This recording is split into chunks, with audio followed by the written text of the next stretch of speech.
Since we're talking about misinformation and disinformation and the mainstream media covering stories terribly, we want to turn to Haiti, which has to be one of the worst covered countries in the U.S.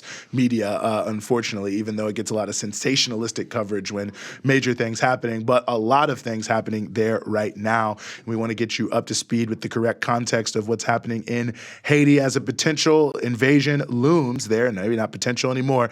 Very happy to be joined once again on the show by Dr. Jemima Pierre, who's a professor of global race at the Institute for Race, Gender, Sexuality, and Social Justice at the University of British Columbia, and also, very importantly, a member of the Black Alliance for Peace. Jemima, as always, thanks so much for being with us. Thanks so much for having me. Well, I want to start here with this Transitional Council, which is, being much discussed in the U.S. media as, turning the page, Haiti getting a new government, the implication being that it's a representative one that will start to, do good things. Who is this Transitional Council and what's their mandate? Right. Well, let's just begin by saying Haiti's under occupation, has been under occupation for a very long time, since the U.S. removed our elected president in 2004. This presidential council is just a continuation of the same thing, because what's happened is, once Ariel Henry was not allowed to return back to the country, and that's also under speculation as to whether or not the U.S. planned this, or whether or not it was really the armed groups that prevented him from coming back into the country. The U.S. decided to put in a plan to basically, their whole goal is to say free and fair elections, because they keep saying that as if elections under certain terms, under these terms, actually are free and fair. But this presidential council was handpicked by the U.S. The participants of the presidential council was handpicked by the U.S. using the CARICOM, the Caribbean countries, in particular, Mia Mottley and Ershon Ali. Mia Mottley is the Prime Minister of Barbados. Ershon Ali was the President of Guyana. And so they handpicked these people to be part of the presidential council. The participants who were already handpicked had to actually agree that the first thing that they would sign on to would be an international intervention into Haiti. So in order to be at the table to discuss Haiti's future, you had to agree to the terms of the U.S. And the CARICOM leaders were very much the ones, I think, work as overseers on this plantation that we call the Caribbean. They work as overseers because they're the ones that forced that. And so they became the people running the discussion, even though Anthony Blinken was in the room, France, which has no business being on this side of the Atlantic. France was in the room, Canada was in the room, Mexico was in the room, and Brazil was part of these negotiations. And so what you had is on March 11th, they had these negotiations to create this presidential council. The CARICOM and U.S. and core group members met secretly without any Haitian representatives. And then after they handpicked the representatives, they brought them in for the negotiations. And so from the very beginning, this 7-member or 9-member presidential council is unconstitutional. But then again, there hasn't been anything constitutional in Haiti since 2004. And so they created this 9-member presidential council that they handpicked that agreed to foreign invasion. And it's not a democratically elected group. It's not as if you went through the country and decided to pick who would be participating in Conversation Haiti. It's also the same old political class, right? Including members of the PHDK Ariel Henry's party, including the Lavalas party. So they're all these same old politicians that they chose to do this. And so now, of course, what it makes sense is that there have been infighting within the presidential council, but what they did do was follow through with what they were supposed to do, basically call Kenya to send in the force, which is really the U.S. And so what's happening now, I don't know if I can keep going just yet, but the reality is, for the past 2-3 days, the U.S. military planes have been landing in Haiti. There have been 9 military planes landing in Haiti. Mind you, everybody thinks Haiti's in a civil war. Nobody can fly in and out. But the U.S., so this is supposedly a sovereign country, but you have the U.S. military planes, and they're saying they're expecting about 100 more of these. So the U.S. has already awarded contracts for police advisors for this invasion. They're about to build a base for the military invasion. So they're coming in. And so part of that is you have to ask yourself, this presidential council was set up to give it a veneer of legality to come in and basically say this is a Haitian-led solution, when the truth is a CARICOM plan, but CARICOM is a neo-colonial power that's doing the bidding of the U.S. It's a terrible mess. I feel like we're in a worse position now than we were, right after the coup d'etat in 2004. Wow. I'm curious, the reasoning you'll see given for this invasion, why it's so necessary, is because law and order has broken down in Haiti. There's just, all these criminal gang elements that have taken over. No one has control. There's political instability. We know this is not actually what the U.S. or its allies care about. So what's the actual reason for doing this? The U.S. is militarizing the Caribbean, and they're doing that in preparation for whatever war they're planning with China, and to go against Russia and China's influence in the region. And this is very important because as you obviously know, there's the problems between Guyana and Venezuela over the oil fields, the Essequibo oil fields, right? The U.S. has a huge military presence right now in Guyana because the Guyanese called in the U.S. To support. So there's that. You have Operation Trade Winds, which are military exercises that are ongoing right now, hosted by Barbados, where you have participants from all over, including from Europe, from Britain, from France, Netherlands, participating in military exercises. This is like in the U.S. so-called backyard, right? So this is like the militarization of what's going on. This military intervention was scheduled back. The U.S. has been wanting this since 2021, when Jovenel Moise was assassinated, Haiti's former president.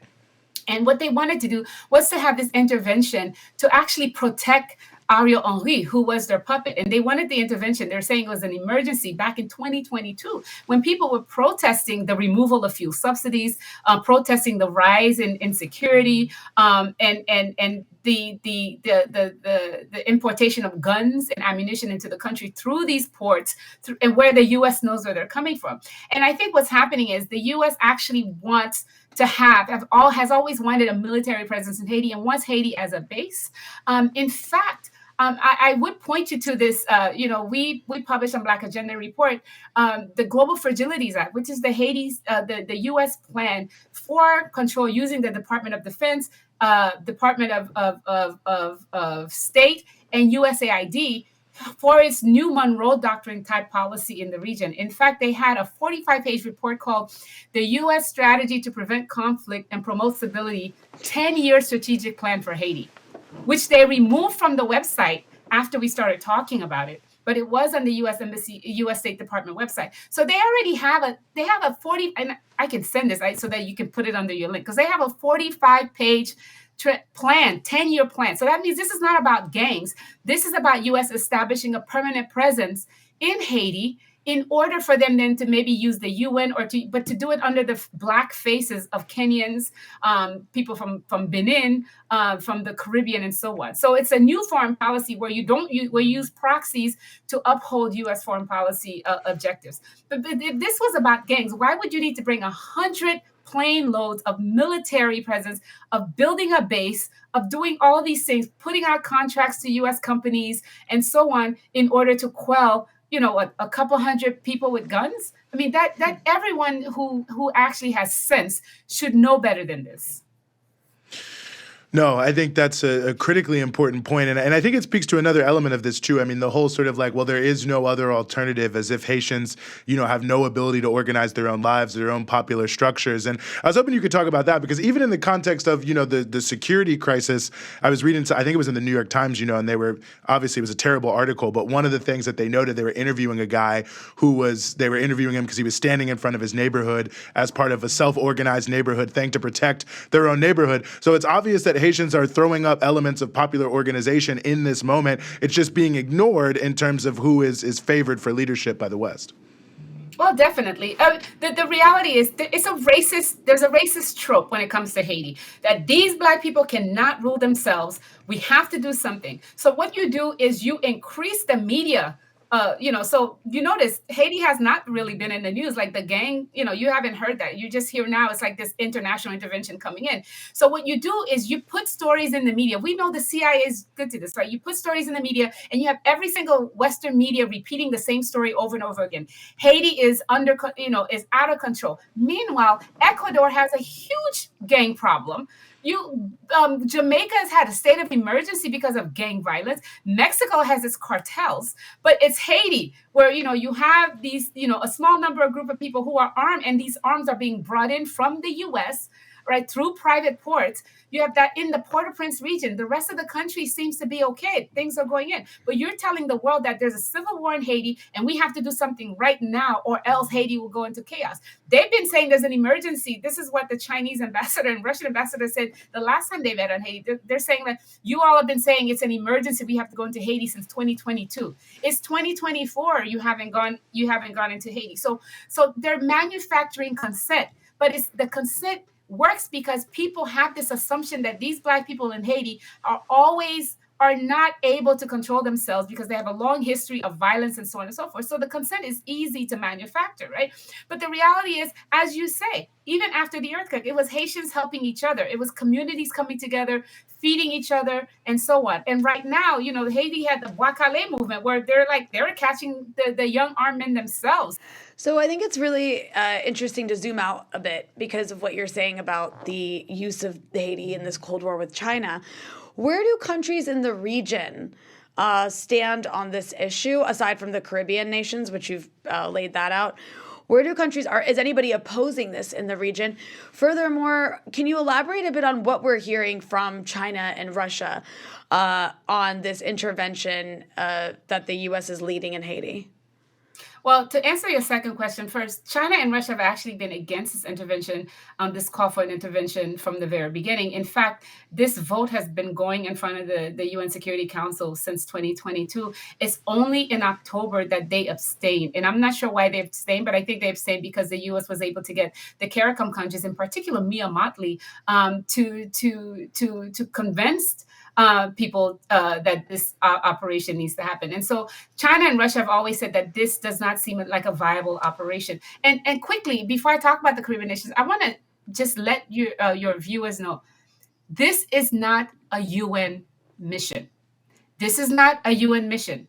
It's sanctioned by the UN Security Council, but it's not under the purview of the UN, which is why the US is paying Kenya $300 million. It's funding the CARICOM nations to do this. In fact, it was the whole point. The proposed mission is ill-considered because part of it is there's no full plan. There's a 30, which is why the Congress refused to fund it. Actually, they're saying there's a 33-page document that the White House passed for this mission that they don't even understand how they will deal with the armed groups, whether foreign troops will engage directly in the fighting. There's no timeline for success. There's no plan, right? And so this is a non-UN mission, which means that these are effective mercenaries because under what purview, right? So if they go in and they start shooting up people, who will be held responsible for the killings, right? So I want everybody to understand how, and I always say Haiti is, the laboratory for this region, because how do you get all these foreigners to come into this country under no jurisdiction to come in and say we're fighting gangs, and then they can just shoot up people? So there's that.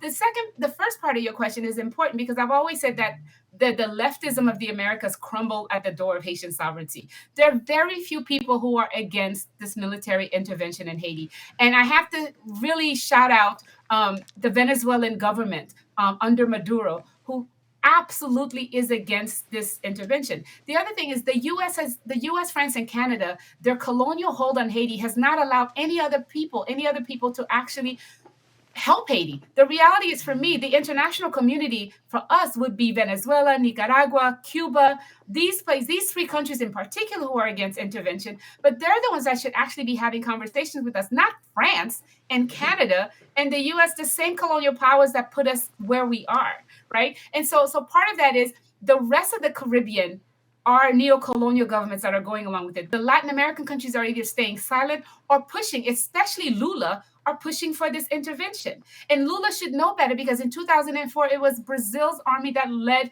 the armed military intervention in Haiti. And those of us who are leftists should actually hold them accountable for pushing for yet another armed intervention to cause death and misery for Haitian people, because that's really what this means. It's like a lot of us are going to be killed so that U.S. can establish its military presence, a formal military presence in the region. No, very well taken point. Mexico also sort of more quietly, but doing a lot yes. to support the national police. Yes. Well, we really, please. Yeah, no, we really appreciate it and appreciate all your work and the work of the Black Alliance for Peace and Black Agenda Report to illuminate this. Dr. Jemima Pierre, professor of global race at the University of British Columbia and a member of the Black Alliance for Peace. As always, thanks so much for some of your time here on the Freedom Side. Thanks so much for having me.